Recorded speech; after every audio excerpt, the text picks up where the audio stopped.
is another lockdown imminent? Is that the only way that we can actually delay the onset of the third wave? So you see, the current problem that I see is, from a medical point of view, if you were to ask me, I would say yes, we should have aggressive lockdowns. But when you look at issues of livelihood, it obviously has a huge effect as far as livelihood is concerned. Therefore, a balance of developing aggressive containment zones, or what we could call as mini lockdown areas, needs to be developed, and that has to be done by aggressive surveillance, looking at your positivity rate. If in an area your positivity rate starts going up and it crosses, let's say, 5% or 10%, and you find that more than 60% of your beds are getting again filled up with COVID positive patients, that area has to have an aggressive lockdown, and testing, tracking, treating, and all the other strategies need to kick in out there. Right. My question, therefore, is, are we doing that?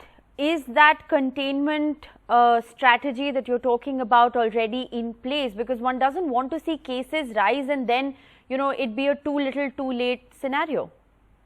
So I think we need to do that. The issue here is that you see, what happens is when you have a downside as far as the surge is concerned, there is a sort of a issue of getting relaxed and feeling, okay, we've just come out of a big wave. Let's now relax and take things easy, and start also opening up and doing things that we were not able to do.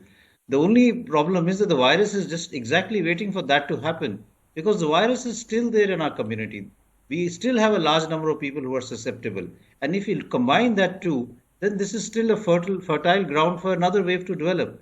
Therefore, we have to really continue to prevent crowds from developing, do very aggressive surveillance, have an aggressive strategy in place so that we are able to map the whole country and find out areas where cases are increasing and really have a policy of lockdown.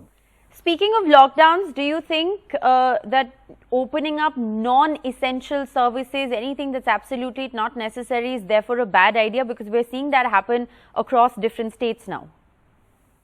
I think we need to do it in a very slow and graded manner, and keeping in mind how the cases are behaving in that area. Because, we suddenly open up everything, and what we've noticed between the first and the second wave and now is that actually human behavior is something that is very, very different. No matter what you do, people will start forming crowds. You just had to lift the lockdown, and you had a huge number of people going to hill stations, causing traffic jams and things like that. So we have to factor that in when we start looking at a strategy, because that is not changing.